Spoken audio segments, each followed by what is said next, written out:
All right, wonderful people, welcome back to this wonderful channel where we'll bring you back-to-back updates and information as it is hot. In case you have not joined our social media handle, what are you waiting for? Kindly go ahead and subscribe, like, comment, share, and also remember to on your notification button so that whenever our news drop, you go be the first. We'll collect them. Let's go down to the news proper. You don't share. As e dey something wey be say the information wey dey for my table be say e dey do me make I cry. E dey do me make I cry. I no go lie you. I know say you people wey be say una dey lis ten to me for this channel long time wey you dey follow me, you don become my friend. And anything wey I dey tell you, you already know say me, I don watch am well well. As e dey go, wetin dey happen for politics for Imo State? Why it is like this is because it is in Igbo land. Ani Igbo. Benna n'obodo anyị bụ na onye ejeka America, you travel to America, you travel to London, you travel to Asia, Europe, wherever you are, every good one fi Igbo, wherever he is planning that one day he will visit home. And when you see one Igbo not coming home, just know that one Igbo, the reason why he had not yet come back home is that one Igbo has not yet made it yet. That one Igbo has not made it. And that one Igbo will be anticipating one day, I am going to make it. And when I make it, I am going to come back to my house and show my people that I have made it. But this home that is meant for each and every Igbo child is what politicians are now, putting hands with the, by hook, by crook, anyhow it is. Ocha sibute, ocharacha sibute, ebo sibune simeya, simere. Mazin Nandi can where come talk, say these things will be say if they go on. It is very appalling. He spoke the future. He pointed fingers where African politics, Nigerian politics, and the kind of politics that the Southeastern politicians, recent politicians are practicing, where it is going to lead the Southeast. And without taking much years, that prophecy came to pass. It's happening now. First of all, they took Mazen Nandekano, the speaker of truth, remanded him in prison.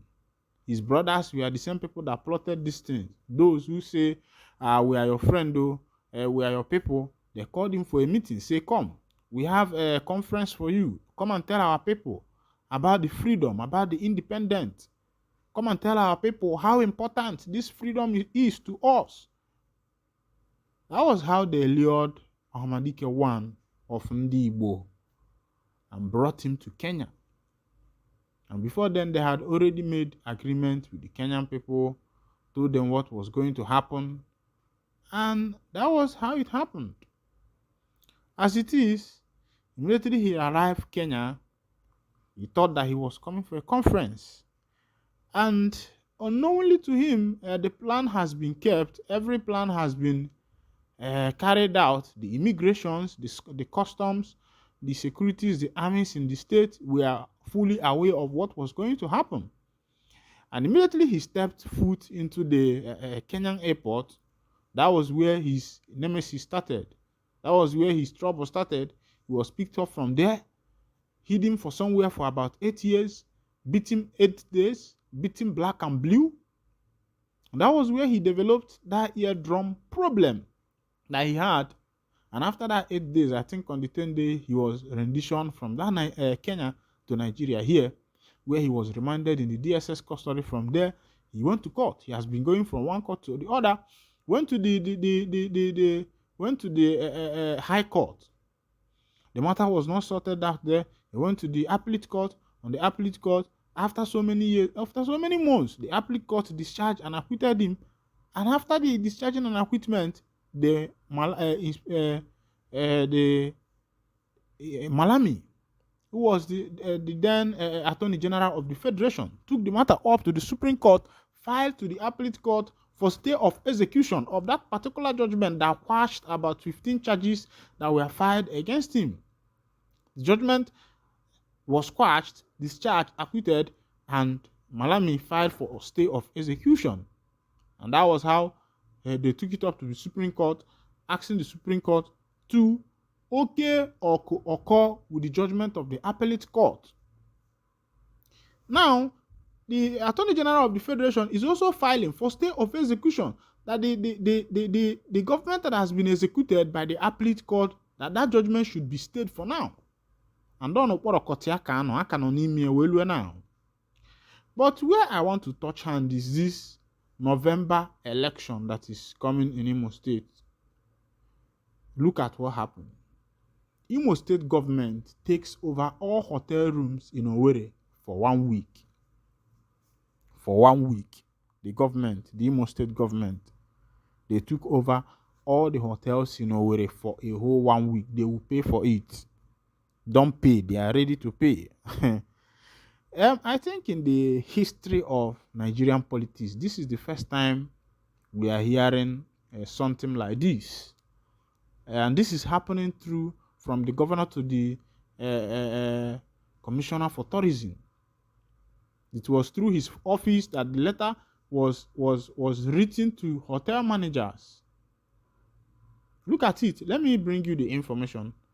In preparation for the upcoming governorship election scheduled for November 11, 2023, the Imo State government, led by Governor Hope Uzodimma, has taken an unprecedented step by taking over all hotels rooms in Owerri, the state capital, from November 4th to November 12, 2023.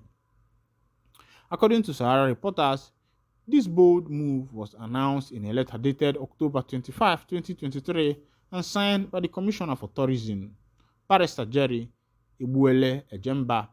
The letter was addressed to all general managers of hotels in Owerri and conveyed the government's intention to rent and occupy all hotel rooms in the capital, regardless of their quality, sizes, prices, or locations. The letter stated, "I wish to refer to the above subject and inform you that the Ministry of Tourism intends to rent and occupy all the rooms in your hotel, no matter the size and classification, from Saturday 4th November to Saturday 12th November 2023 at your usual cost per room for full occupation." The Commissioner for Tourism requested that hotel managers submit details of their accommodation bills for all the rooms covering the specific period by 12th noon on Thursday, October 26, 2023. And if you look at your screen, you will see that letter. You will see the letter there. And you will find out that this is the first time such thing is happening in the history of Imo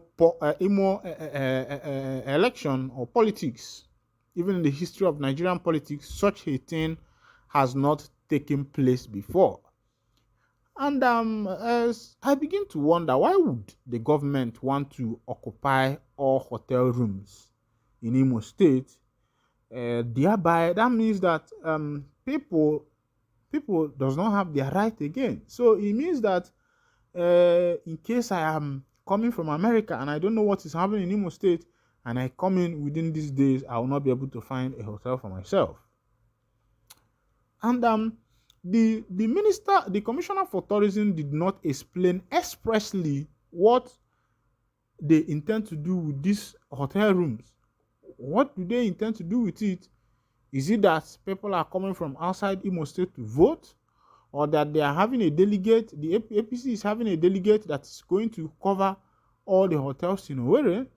Even when primary elections were carried out in Imo State and the rest of them, nothing like this had happened. Like the government occupying all the rooms, paying it for themselves, no matter the cost and the quality, the sizes, prices, locations.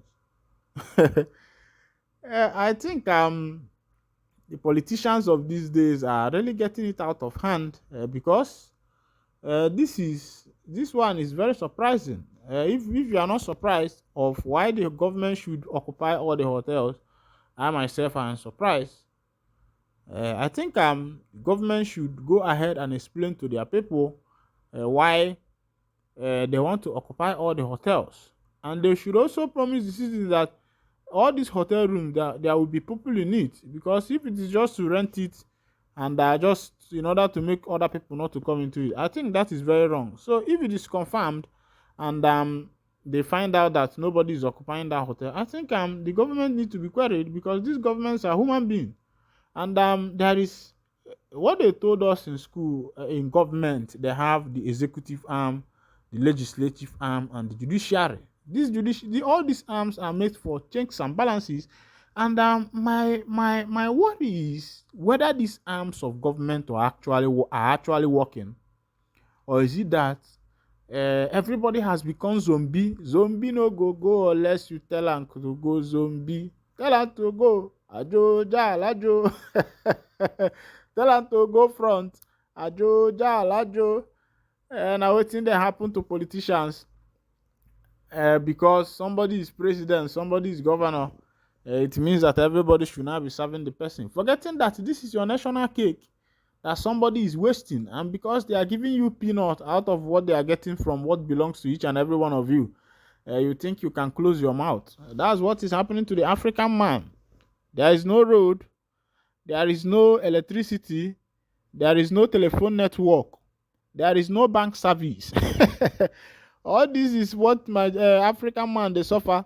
If you go do transfer for somebody, they go tell you, they go come carry chair give you, say, my son, sit down, make we wait for the transaction to come. Whenever the transaction come inside, na there, na that time, na you go, come they go. I was quite be na nwere appointment by 12. Your gazuri here around 11:30, and your transfer the alert has never come in. Tell me, my brother, what are you going to do if it were to be in America or London, where people work with time? That is you see what is happening in this nation. That will tell you that the politicians are not really serious. Meanwhile, this is where I'll be winding down the curtain. And if this is your first time of joining us on this wonderful channel, kindly go ahead and subscribe to our channel, like, comment, share. Also remember to on your notification button so that whenever our news drop, you'll be the first. We'll collect them. Thank you for listening. God bless you.